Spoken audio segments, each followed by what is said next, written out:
Right, let's take it back to Nigeria, where the annual meeting of the Nigerian Exchange held today in Lagos approved the payment of a cash dividend.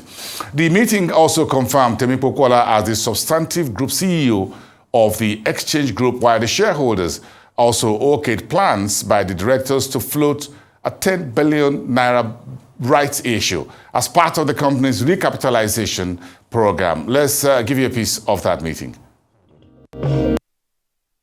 The directors are pleased to recommend a final dividend of 75 kobo per ordinary share, 50 kobo each for the year ended December 31st, 2023, subject to the deduction of the withholding tax to the shareholders.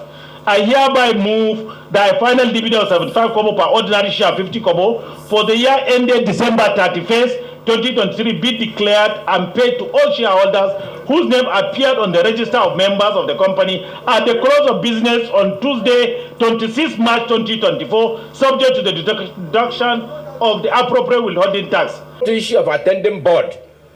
Go out and bring business, so support the management. That's all we can leverage and pay higher dividend. Mr. Chairman, this is a listening board. When we had him win that Oscar is existing, and which existed March, because the report we're considering she belonged to Oscar. Temi Pokuola, this year ending 2024 will be a scorecard. We shall, approve and appraise how your performance is. But you have started well. We have seen the move you are making already. We cannot rule out that you did not participate in this account. But I know your tenure will be more greater than that, Oscar. I think, as was said before, this is not the first holding company structure in our country. But of course, we are very aware that not just are we a holding company structure, we are the holding company perhaps because of the important role that the exchange plays. And we take that very, very seriously. Now, what is our strategy? Besides what I would say is the fairly obvious. You have subsidiary companies, you have associate companies. You want to make sure that there's synergy. You want to make sure that strategies are aligned. You want to make sure that each of those pieces are not working in silos and they can think together and work together and create value. I would say that perhaps this is maybe, as I see the future, the lowest of the responsibilities that we have. You can call that a BAU, as it were, but it can be the core of what the holdco is doing. I'll speak to 5 things that the holdco really is looking to do strategically. One is a digital transformation journey. And I want to say that if you take anything from today's AGM, it is the fact that there is a digital journey that this group is trying to run, that the exchange is trying to run, and that the holdco is driving. What do I mean? Back to our subsidiaries, you would find that, for example, when we look at our markets, we talk about listings, delistings, deeper markets.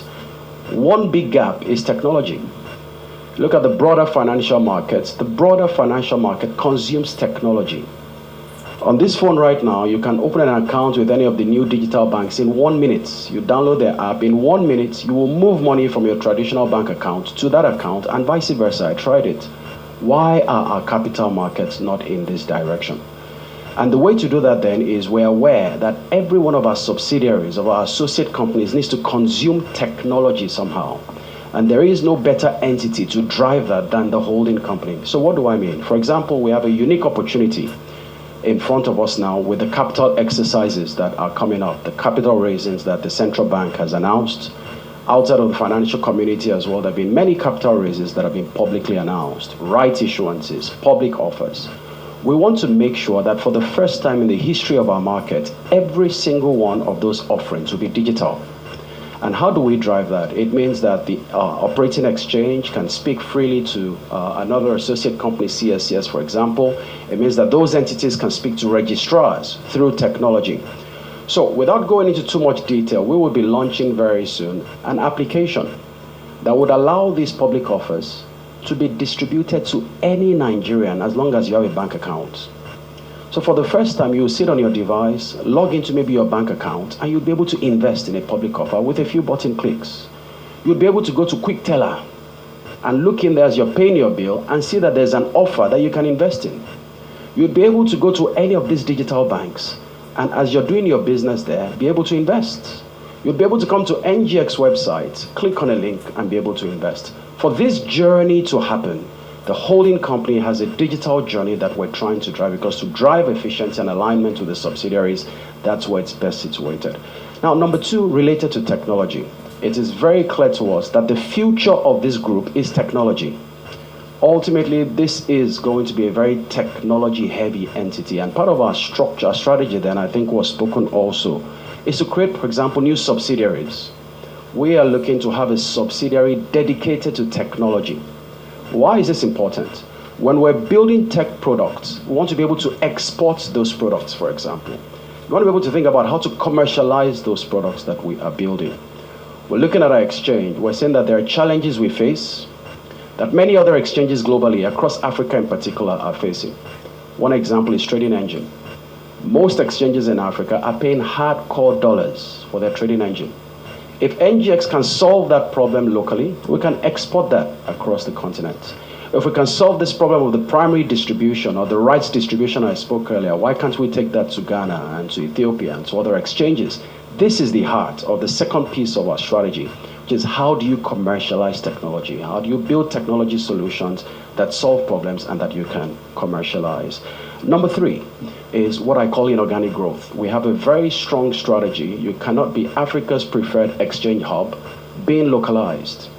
You must have seen publicly the announcement around the Ethiopia Stock Exchange. This was a very strategic investment for us, where we go into East Africa.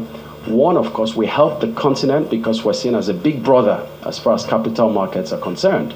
We help the Ethiopian Stock Exchange as they set up their business. Our regulation business was very helpful. Our core exchange was very helpful. But we've invested in that business because, like I spoke earlier, how do you export technology? How do you export best practices? How do you spread the wings across the continent? So there's a big inorganic growth that we are looking to drive. And of course, that then brings you to capital. Part of the holdco's responsibility is capital allocation. How do we make sure that each of our entities, our subsidiaries, our associate companies have the capital that they need, that they're allocating that capital properly, and that we're raising that capital optimally, which of course is one of the items on the agenda this week.